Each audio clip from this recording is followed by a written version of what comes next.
Hello, Indian Creek 8th grade students. This is Mr. Roush, bringing you our next unit, the Great Depression and Franklin D. Roosevelt. This is part 1, the Great Depression. Now, our guiding question is what factors led to the Great Depression and how did the president respond? Think about this question while we're going through the video in your notes today. So in the booming economy of the 1920s, confident businesses and government leaders said the nation has entered a new era of prosperity for all. Everyone was able to buy stocks, and they bought them from the stock exchange, which is an organized system of buying and selling shares or blocks of investments in corporations. Now with this prosperity, the stock prices reached record levels in the 1920s and peaked in 1929.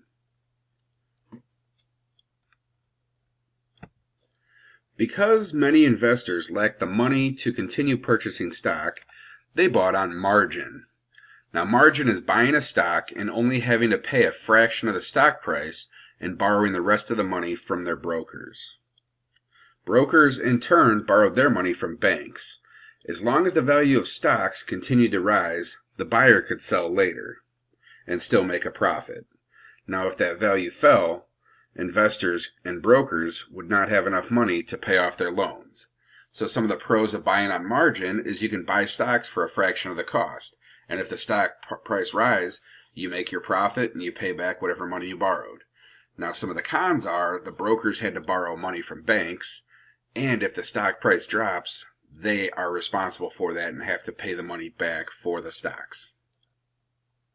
Fearing that the stock market boom would end, some investors began selling their stocks in late September.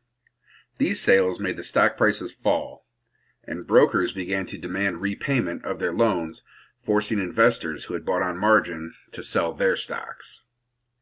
Prices declined steadily until October 21st, but most financial experts thought the market was just nothing more than a period of readjustment. Then, for 3 straight days, stock prices plunged and investors sold millions of shares each day. The traders became panicked and sold almost 13 million shares on October 24th, a day that became known as Black Thursday. Following a few days of calm, the decline and confusion continued on Monday, and on Tuesday, October 29th, the crisis worsened. By the end of the day, more than 16 million shares had changed hands, and stock prices had plummeted. This caused millionaires to lose their fortunes, and investors lost all of their savings. This was the beginning of the Great Depression. So, the Great Depression is a period starting in 1929 where the United States slid into a severe economic crisis and recession. The nation's economic output dropped 43% from $104 billion in 1929 all the way down to just $58 billion in 1932. So if you look at this map here, this is where 1926 up until like 1929, that's when the stocks were rising. And then all of a sudden the stock market crashed and went down to almost nothing in 1932, 1933, and then started to steadily rise. So what led to the Great Depression? Before the stock market crashed, the farm income shrank in the 1920s.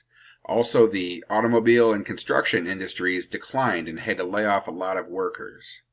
There's also a huge gap in wealth in America.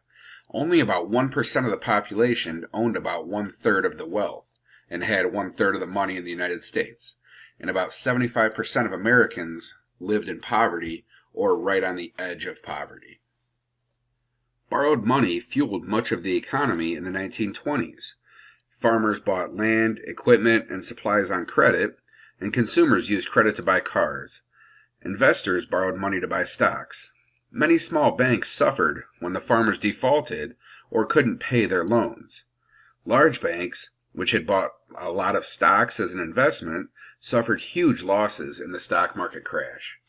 These losses forced thousands of banks across the nation to close between 1930 and 1933, and millions of people who had their money in the banks just lost their money. And this is what caused a lot of the older generation to lose their faith in banks and not trust banks anymore. So they would keep money around the house, under the mattress, and they just didn't trust banks anymore because they lost all of their money while it was in a bank. Now, the Great Depression wasn't just in the United States, but it went over to Europe as well. The European countries needed to borrow money from American banks that had no money, so they were not able to help them. This was right after World War I, and a lot of the European countries were still rebuilding. And also, the international trade slowed down when Americans could not afford any products from European countries, so they had to lay people off in Europe because they weren't able to produce as many products because the United States weren't buying them. Now, there was a lot of joblessness and poverty in the United States. By 1932, 1/4 or 25% of American workers were unemployed. And the workers that were able to keep their jobs had to move down to either part-time or they worked for reduced wages, just because working for less money is still better than making no money. Many of the people in the United States were forced to wait in long lines for a slice of bread or a cup of coffee or any kind of food from soup kitchens. Unemployed people tried to earn any kind of money by shining shoes or selling apples on street corners. Those who had lost their homes built shelters out of old boxes and other debris, sometimes grouped together in pitiful little shanty towns. Some referred to these shanty towns as Hoovervilles because of President Hoover's failure to act on the crisis. Now, Hoover felt that the crisis was temporary and couldn't be fixed by the government. He felt that prosperity was just around the corner. And he also believed that the Depression cannot be cured by legislative action or executive pronouncement. Instead, Hoover called on business leaders to cut wages or production on goods and on charities to do their best for the needy. Voluntary action by private citizens and local governments, Hoover said, would pull the nation through these tough times. Hoover also asked Congress to create the Reconstruction Finance Corporation to lend money to businesses. The RCF also provided funds for state and local programs providing relief.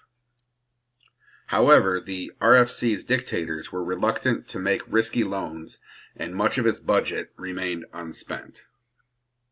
There was a march on Washington by the Bonus Army that turned more people against President Hoover. Congress had promised soldiers from World War I a $1,000 bonus, but was to be paid in 1945. The problem was the veterans were jobless and didn't have any money, so they wanted it right now. So the jobless veterans marched to Washington, D.C. At one time, there was 20,000 veterans asking Congress for their bonus. And Congress and the president had turned the veterans down. Most of the veterans left, but about 2,000 people, joined from their families, vowed to remain until the bonuses were paid. When the police tried to disband the veterans' camp, conflict broke out and 2 people were killed. Hoover responded by calling in the army, with tanks, machine guns, and cavalry. Troops entered the protesters' camp. Veterans and their families fled in terror as the troops burned their camp. Hoover announced that a challenge to the authority of the United States government has been met. Many Americans were horrified that the government had attacked its own citizens, particularly war veterans. Hoover seemed cold, distant, and out of touch with ordinary people. Many people thought the time had come for a change in government. So that brings us back to our guiding question. What factors led to the Great Depression, and how did the president respond? Well, that's all we have for our time today. Thank you, and have a great day.